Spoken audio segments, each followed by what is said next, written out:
Hey you, I want to tell you about the one tool I reach for before anything else when I sit down with a new learner. It's not a program or an app or a worksheet or a new structured literacy kit. It's clay. And before you click away thinking that that sounds like something your 5-year-old does on a Tuesday afternoon at kindy, stay with me. Because what happens in the brain when a picture thinker makes something with their hands is completely different to anything that happens when they stare at words on the page.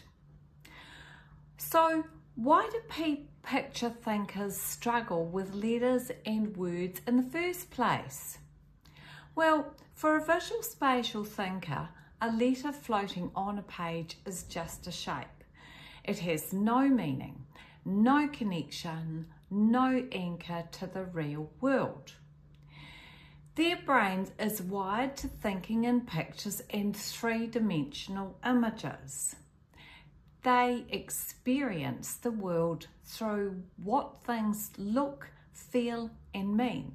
So when they encounter a flat black symbol on a white page and are asked to attach a sound to it, their brain simply does not have anywhere to put it. So if you think of it this way, it's like being handed a key and told it opens a door, but never been shown the door. The key means nothing without the context. This is not actually a reading problem, so this is a mismatch between how their brain processes the word and how the system asks them to learn. So what does clay actually do? When a learner makes a letter or a model from clay, something happens that reading a word on a page simply cannot replicate. When you've made a model or a letter, it has weight, it has texture, it has form, and it exists in the real world, not just on a page and not in the abstract.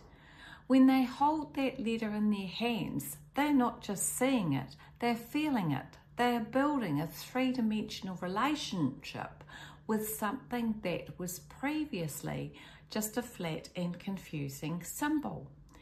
And for a picture thinker, that changes everything because now that letter belongs to them. They built it, they shaped it, they know what it feels like in their hands. It has somewhere to live in their brain that is real and tangible and completely owned by them. Here's what this looks like in practice. So I use clay with every single client that I work with regardless of age. So from 5 to 95, children, teenagers, adults, everyone. And one of the first things that we do together is we make the entire alphabet from clay. Every single letter laid out in an order on the table in front of them. And about 20 minutes that takes, and what happens in that 20 minutes is one of my favourite moments in the whole program, because when they've laid all their alphabet out and they compare it with an alphabet strip, many of them discover for the first time ever that they have left letters out, or they have them in the wrong position, or the wrong order, or the wrong way around. This is not because they're not trying, it's because their brain has never had a way to anchor these letters in the right place. And then they go ahead and correct it themselves. I'm not telling them. They're looking at the strip, and they're doing this with their own hands. They have to look then at what they have made, and something shifts in their face that I can only describe as magical. And this is something else I notice every single time. The moment clay goes on the table, the whole energy in the room changes. There is no anxiety, there is no rushing, there's no sense of falling behind, just complete and total absorption in what they are making. So these children and adults, or these people who have spent years being told to focus and to concentrate and to try harder, and here they are without a single reminder, completely lost and absorbed in what they are doing.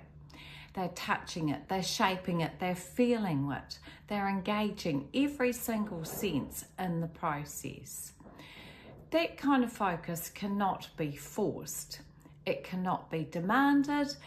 It happens as a natural thing when a learner is working in a way that actually makes sense for the way that their brain works. Writing letters on a page has never done that. Clay does it every single time. So I've actually watched a 12-year-old complete his clay alphabet and then look up at me with the most extraordinary expression. Not pride exactly, but it was more like relief, like something had finally clicked into place that had been loose for a long time, a bit like a loose screw. I've also watched adults in their 50s pick up a piece of clay and make a letter that they have been getting wrong their entire life and say, oh my gosh, like they finally clicked and they finally understood something about themselves that nobody had ever been able to explain. That is not a coincidence. So that is the brain doing exactly what it was designed to do. Learning through experience, learning through the hands, learning through something real rather than abstract. And the good thing about it is you don't need any expensive materials at all. You can pick up clay from the $2 shop or make a very quick Play-Doh does exactly the same thing. Or pipe cleaners work. Anything that can be moulded or shaped or touched and hold its form. It doesn't need to be fancy, it just needs to be real and tangible and something your learner can hold in their hands and own themselves. So what does this mean for your learner? If your child or someone in your classroom has been sitting staring at the letters and the words that simply don't stick and you have to go over and over and over them, it's not because they cannot learn, it's because the way they have been asked to learn does not match the way their brain actually processes the world. Giving them something real to hold changes all that. It gives abstract symbols somewhere to live. It brings the learning out of the flat world on the page into a 3D dimensional world their brain already understands. Now that's pretty powerful. And once that connection is made, it doesn't go away.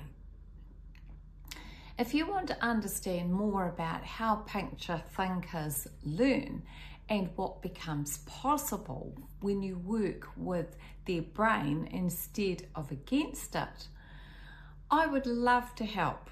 So connect with me and let's talk about what is possible for your learner or yourself or someone you love with the right tools and the right support. Or another thing you can do is on my new website, I have a learning test. All the details are in the description below. Please, if you found this video helpful, like it and share it. You never know whose life you might change by doing that. I'll see you in the next video.